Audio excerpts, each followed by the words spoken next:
하나님 말씀은 에스겔 46장 16절입니다. 에스겔 46장 16절. 주 여호와가 이같이 말한다. 만약 왕이 자기 아들 중 누구에게 자기 유업에서 선물을 준다면 그것이 자기 아들들에게 속할 것이고 그것이 그들의 소유로 유업이 될 것이다. 만약 그가 자기 종들 중 하나에게 자기 유업에서 선물한다면 그것은 희년까지 그 종에게 속할 것이다. 그 후에는 그것이 그 왕에게 돌아갈 것이니 반드시 그의 아들들이 그의 유업을 이어받을 것이다. 왕은 백성의 유업을 빼앗아 백성들을 그들의 소유에서 몰아내지 말 것이다. 내 백성 중 누구라도 자기 소유를 잃고 흩어져 헤매지 않도록 왕은 자기 아들들에게 줄 유업을 자기 소유 가운데에서 줄 것이다. 그랬습니다.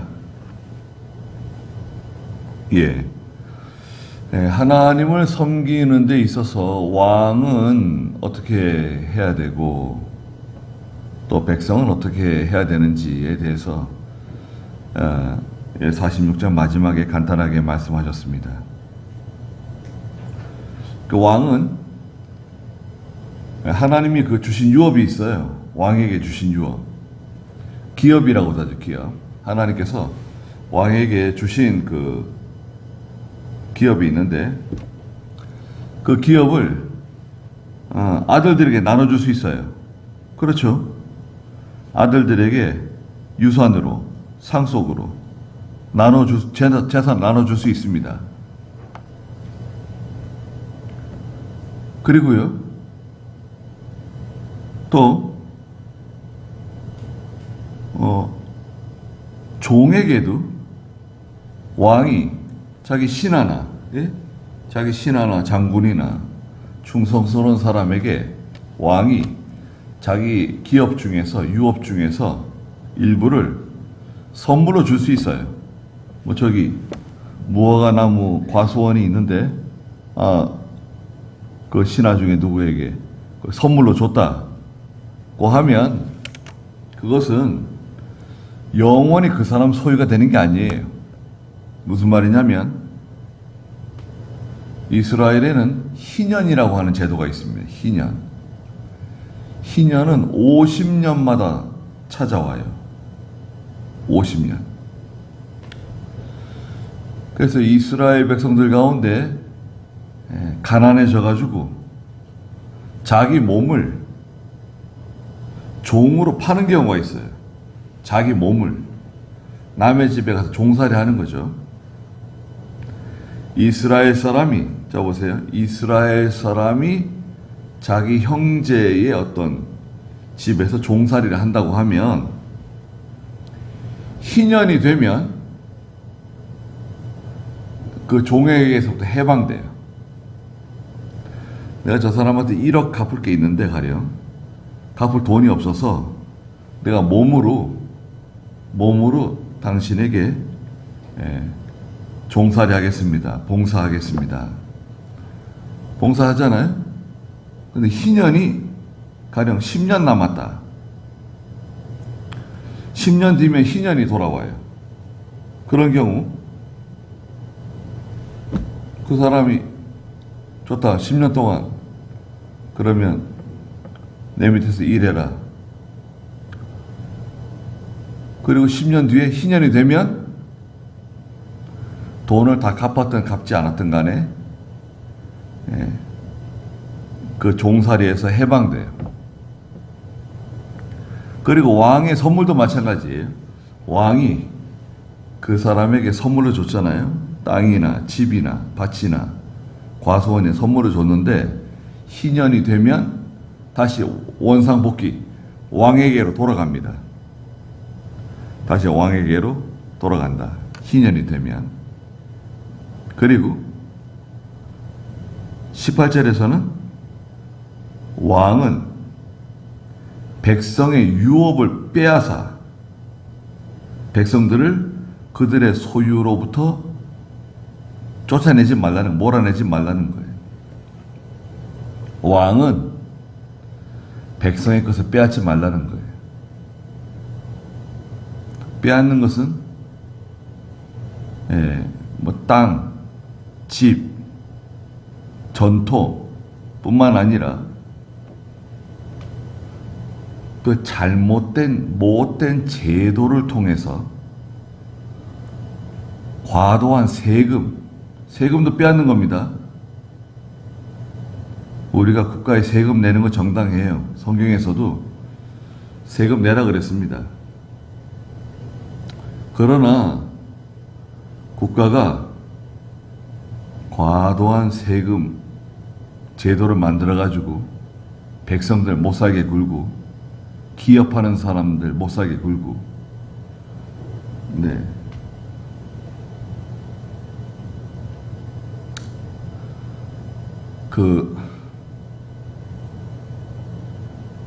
기업하는 사람들에게 대신 세금을 줄여줘야 돼요.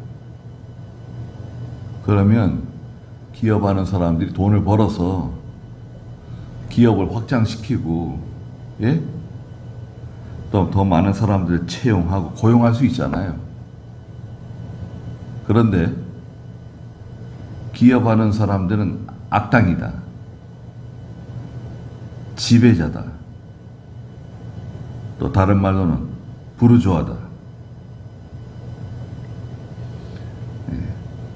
가난한 사람, 약한 사람들 것을 빼앗아 가지고 자기 배만 불리는 사람들이다. 이런 잘못된 이런 그 잘못된 사고, 그 예전에 전 근대적인 이데올로기에 찌들어 가지고 그런 잘못된 사고를 가지고 기업하는 사람들을 바라보면 미워 죽겠죠. 삼성도 믿고 SK도 믿고 LG도 믿고 다 기업은 다 미워요. 저거는 때려 부셔가지고 다 쪼개가지고 백성들에게 다 나눠 가져야 된다. 그게 뭐예요? 그게 공산주의예요. 공산주의. 있는 사람의 것을 빼앗아서 나누어 준다는 거 아니에요. 사실은 공산주의가 여러분 성경에서 나온 겁니다. 알고 계셨어요?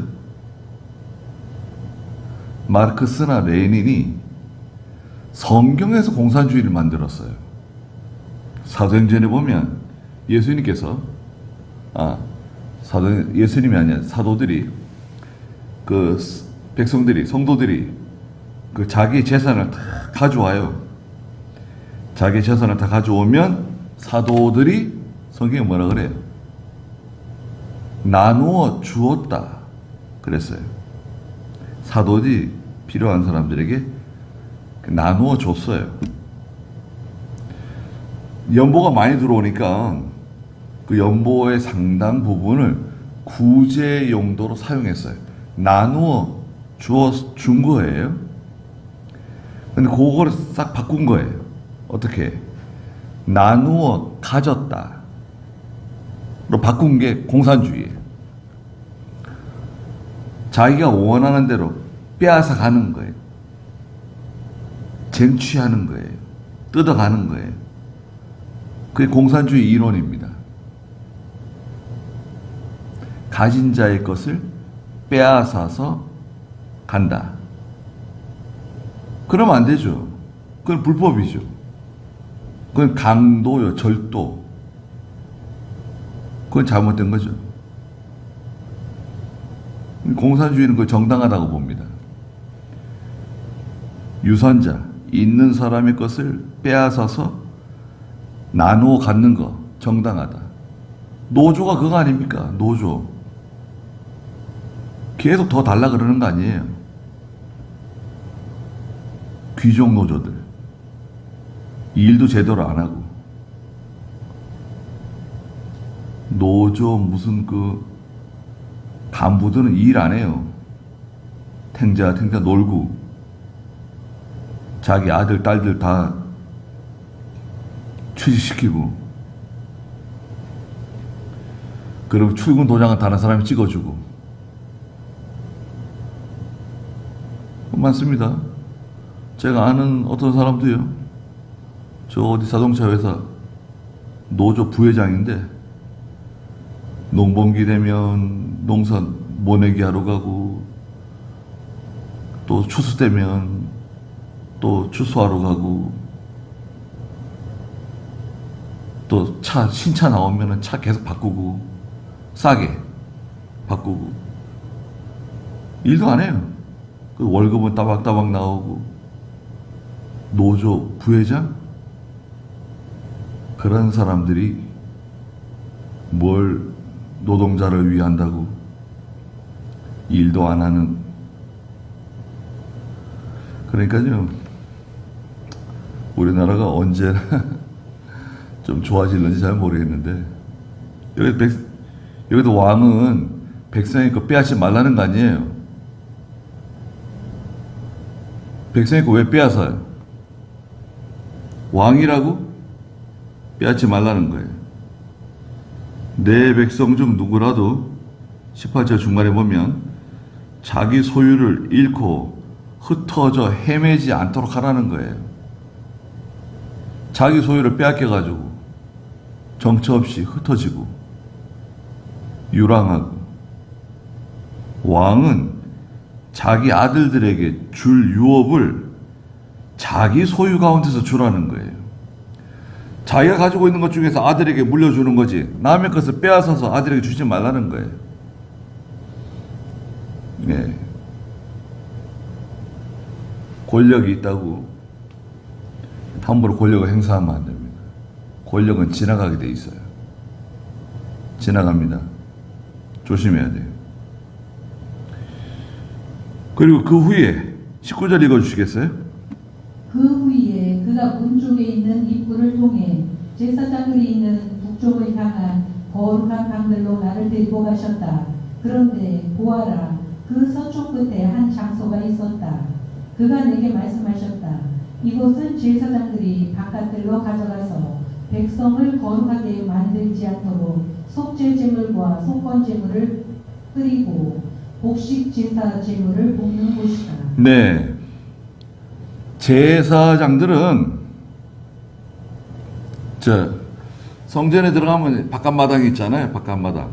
넓은 바깥마당에 쭉 있고 그 다음에 계단을 밟고 이제 올라서면 이제 앞마당이 있어요. 앞마당. 그렇죠?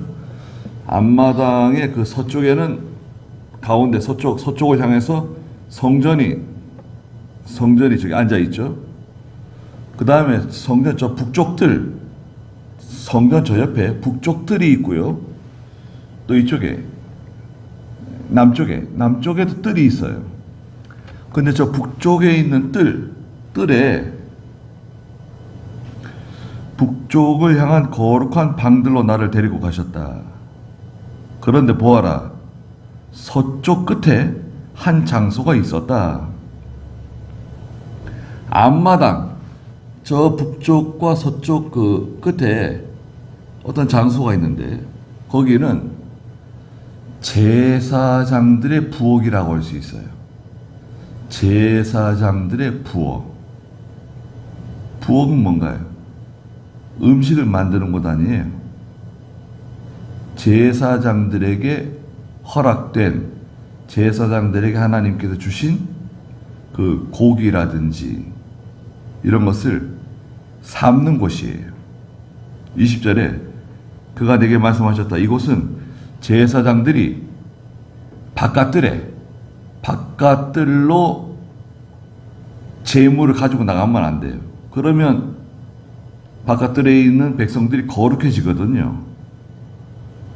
가져가서 백성을 거룩하게 만들지 않도록 속죄 제물, 속건 제물을 끓이고 곡식 제사 제물을 볶는 곳이다. 제사장의 부엌은 저 앞마당 저쪽 구석에 북쪽에 한켠에 제사장의 부엌이 있는데 거기서는 제사장들에게 하나님이 주신 그 고기들을 삶기도 하고 곡식을 볶기도 하는 곳이에요. 레위기 10장 17절에 보면 하나님께서 제사장들에게 주신 게 있는데요. 레위기 10장 17절. 이 속죄제물은 지극히 거룩한 것인데 너희는 어찌하여 그것을 거룩한 곳에서 먹지 않았느냐? 이것은 여호와께서 너희가 회중의 죄를 담당하여 여호와 앞에서 그들을 위해 속죄하게 하시려고 너희에게 주신 것이다. 네, 제사장들에게 주신 그 부분이 있어요. 백성들이 가져오는 속죄 제물, 백성들이 가져오는 그 속죄 제물은 제사장들의 몫이에요. 그것을 가져다가 삶기도 하고 곡식을 또 볶기도 하는 곳이고요. 그다음에 백성들은 저 바깥들, 백성들은 저 바깥들, 이 앞마당 말고 바깥마당, 저 바깥마당에 부엌이 있어요. 21절 읽어주시겠어요? 그가 나를 바깥들로 데리고 나가 그 뜰의 네 모퉁이로 지나가게 하셨다. 보아라, 그 뜰의 사방 각 모퉁이에 또 다른 뜰이 있었다. 그 뜰의 사방 모퉁이에 작은 뜰이 있는데 길이가 40규빗, 너비가 30규빗이었다. 이 네 모퉁이의 뜰들은 같은 크기였다. 뜰 그 바깥뜰 사방에 그 사방에 동서남북 그 구석에 또 작은 뜰이 있는 거예요. 그 작은 뜰의 규격은 길이가 40규빗이고요. 40규빗이면 50cm로 계산하면 한 규빗을 20m죠. 길이가 20m, 너비가 30규빗, 50cm로 계산하면 한 16m쯤, 한 15m, 16m쯤 되는 그런 마당들이 있는데, 그 각 구석에 마당들이 있는데 거기서 돌담이 쌓여져 있고요. 23절에 보니까 사방에 있는 네 뜰 각각에는 사방을 둘러 돌담이 있고요. 사방을 두른 돌담 아래에는 아궁이, 여기 아궁이가 있죠. 여기도 이제 여기서는 백성들을 위한 부엌이라고 할 수 있어요. 백성들이 거기서 고기를 삶기도 하고 곡식을 볶기도 하는. 24절에 그가 내게 말씀하시기를 이는 그 성전에서 섬기는 자들이 백성의 그 희생 제물을 삶는 아궁이다라고 하셨어요. 백성 그 성전에 섬기는 사람들은 레위 사람들이 백성들이 가져온 그 고기를 삶는 곳. 저기 그 성전 앞에 저기 성전이 있고요. 성전 앞에 계단을 내려오면 거기 물두멍이 있어요. 큰 그 물을 담아 놓는 제사장들이 또 레위 사람들이 그 씻는 곳, 씻는 물이 담겨져 있고요. 그 물두멍 앞에 제단이 있는데 제단에서는 태우는 거예요. 불로 태우는 거예요. 소나 양이나 염소의 고기를 불로 태우는 것이고, 태우지 않고 또 일부를 삶아요. 삶는 곳은 바깥마당 네 모퉁이에 있는 작은 뜰에 아궁이가 있고 솥이 걸려 있는 거예요. 거기서 고기를 삶는 겁니다.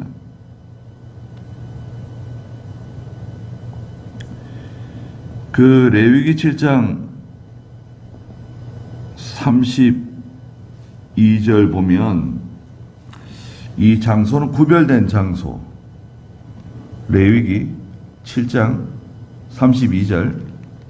또 너희는 너희 화목제의 희생제물을 오른쪽 넓적다리를 들어 바치는 제물로 제사장에게 주어야 한다. 아론의 자손 가운데서 화목제물의 피와 기름을 드리는 자는 오른쪽 넓적다리를 자기의 몫으로 차지할 것이다. 내가 이스라엘 자손의 화목제 희생제물 가운데서 흔들어 바친 가슴과 들이바친 넓적다리를 가져다가 제사장 아론과 그의 자손에게 이스라엘 자손으로부터 받을 영원한 몫으로 주었다. 네. 여기 보시면 이제 31절에서도 제단에서 불 사르는 게 있고, 또 그 짐승의 가슴, 흔드는 그 가슴은 아론과 그의 자손의 것이 되는 거고요. 또 너희 화목제 희생 제물의 오른쪽 넓적다리 제사장에 주라 그러고요. 또 33절에서는 아론의 자손 가운데서 화목 제물에 피와 기름을 드리는 자의 오른쪽 넓적다리, 오른쪽 넓적다리는 제사장 몫으로 주라는 거예요. 또 내가 이스라엘 자손의 화목제 희생 제물 가운데서 흔들어 바친 가슴, 들어 바친 넓적다리를 가져다가 제사장 아론과 그의 자손에게 이스라엘 자손으로부터 받을 영원한 몫으로 주었다 그랬습니다. 하나님께서 그 일부를 제사장 몫으로 구별하신 거예요. 예, 그 제사장 몫이 따로 있고, 그 다음에 하나님께 드리고, 또 드릴 때 불로 태워서 드리는 게 있고, 화목 제물이 있고, 그 다음에 화제가 있고, 그 다음에 또 소제, 볶아서 드리는 것도 있고, 또 볶아서 드리는 것 중에 또 제사장 몫이 또 있습니다. 그래서 왕된 사람은 백성들을 향해서 폭력을 행사하지 말 것, 법대로 한다고 해가지고 법대로 한다고 말을 하지만 아주 못된 해괴망측한 법들을 만들어가지고 백성들 괴롭히고 힘들게 하고 나라 망칠 수 있어요. 지금도 우리나라 지금 나라 망치고 있는 건데, 지금 이거 어떻게 하나님 어떻게 하실지 모르겠어요. 참 걱정됩니다. 그동안 대한민국이 잘 성장했는데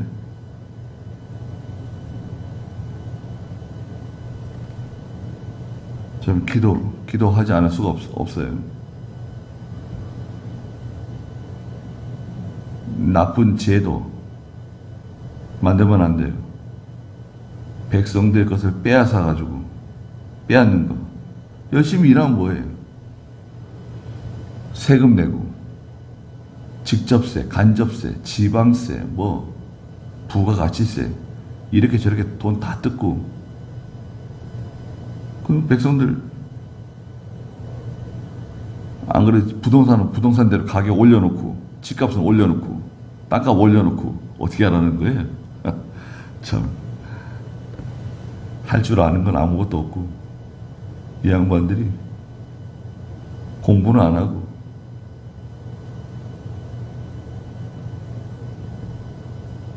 좀 걱정입니다. 그렇게 자고요.